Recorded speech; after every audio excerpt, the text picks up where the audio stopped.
Good morning guys. आज 14 मई की प्रार्थना सभा में मॉर्निंग असेंबली में हम यहाँ पर आपके साथ हैं। तो चलिए शुरू करते हैं आज की मॉर्निंग असेंबली।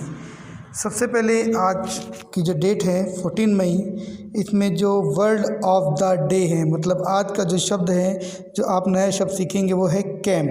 CAMP, camp. इसका मतलब होता है शिविर, डेरा, अड्डा या पड़ाव। और थॉट ऑफ द डे, आज का विचार, हमें भाइयों की तरह मिलकर रहना अवश्य सीखना होगा, अन्यथा मूर्खों की तरह सभी बर्बाद हो जाएंगे। तो कितनी अच्छा थॉट है कि हमें हमेशा मिलजुल कर रहना चाहिए।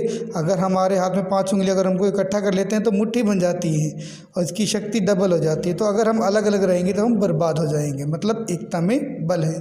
We must learn to live together as brothers or perish together as fools. Puzzle of the day, आज की पहेली देखिए। वह कौन है जो आपकी नाक पर बैठकर आपके कान पकड़ता है? तो इसका उत्तर बड़ा सिंपल है, चश्मा। हिस्ट्री ऑफ द डे, आज का इतिहास।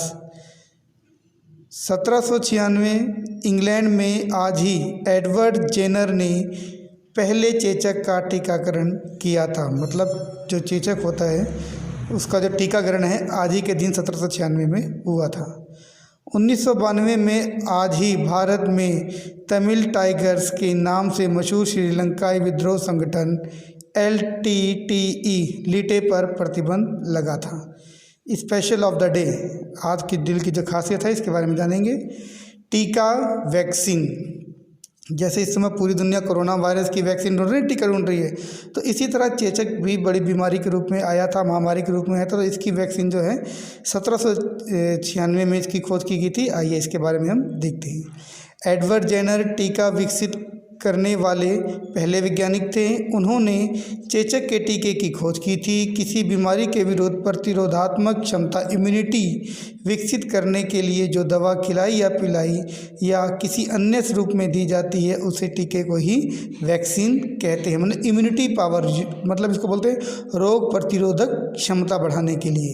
तथा यह क्रिया टीकाकरण, वैक्सीनेशन कहलाती है। जो टीका लगाते हैं उसी को टीकाकरण या वैक्सीनेशन कहलाती है। संक्रामक रोग जो एक आदमी से दूसरे लोगों में फैलने का खतरा रहता है, जैसे ये कोरोना वायरस आज के समय में फैल रहा है, की रोकथाम के लिए टीकाकरण सर्वाधिक प्रभावी एवं सबसे सस्ती विधि मानी जाता रही है।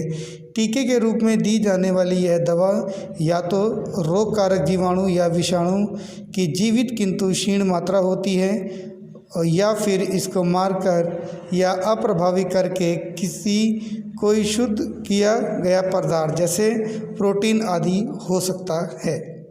अब देखिए quiz of the day, Bharat विशेष सामान्य ज्ञान। आज का सामान्य ज्ञान पढ़ेंगे। हमारा राष्ट्रीय पंचांग कौन सा है? शक संवत। पंचांग जो कैलेंडर होता है उसकी बात है। राष्ट्रीय गान गाने की अवधि कितनी होती है? 52 सेकंड। दिल्ली स्थित महात्मा गांधी की समाधि का क्या नाम है? तो इनका नाम है राजघाट।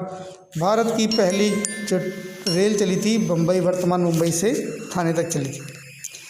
अब बारी है बाल कहानी की, गुण अवगुण की। तो बच्चों, होता क्या है कि एक बार एक राजा को कोई तोते जो हैं गिफ्ट करता है, और वो तोते जो होते हैं ना बड़े ही सुंदर होते हैं, आकर्षक होते हैं, बोलने वाले होते हैं।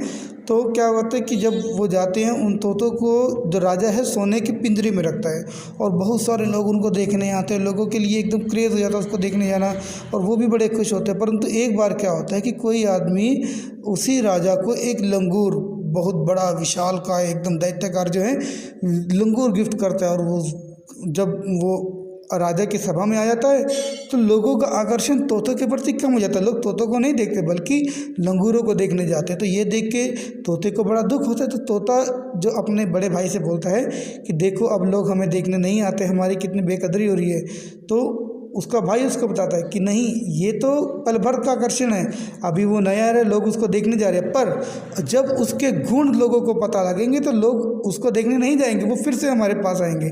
और हुआ भी ऐसे ही। एक दिन जब राजा के बच्चों ने इच्छा दिखाई उसके लंगूर के साथ खेलने की, तो वो लंगूर के साथ खेलने गए, और जैसे खेलने गए तो लंगूर ने उनके ऊपर झपट्टा मार दिया, बड़े बड़े दांत निकाल के उनकी तरफ दौड़ा, और एकदम बच्चे डर गए, सहम गए, और उस डर और सहम के मारे वो वहाँ से भाग गए। और जब वो भागे तो उन्होंने विक्टर राजा को बताया, राजा ने गुस्सा होकर उनको फिर से जंगल में छोड़ दिया, और अब फिर राजा के दरबार में वही दो तोते थे और लोग उनको देखने आते थे। तो बच्चों, इस कहानी से हमको यही शिक्षा मिलती है कि हमें हमेशा अपने गुण या अवगुणों से पहचाना जाता है। और ये बाल गीत है, ये मैं आपके लिए छोड़ देता हूँ, इसको आप पढ़िए और एंजॉय कीजिए। और इस बाल गीत की ये खासियत है कि इसके ज़रिए आपको महीनों के नाम भी याद करने को मिलेंगे। So students, best of luck, very good, thank you, see you again, bye bye.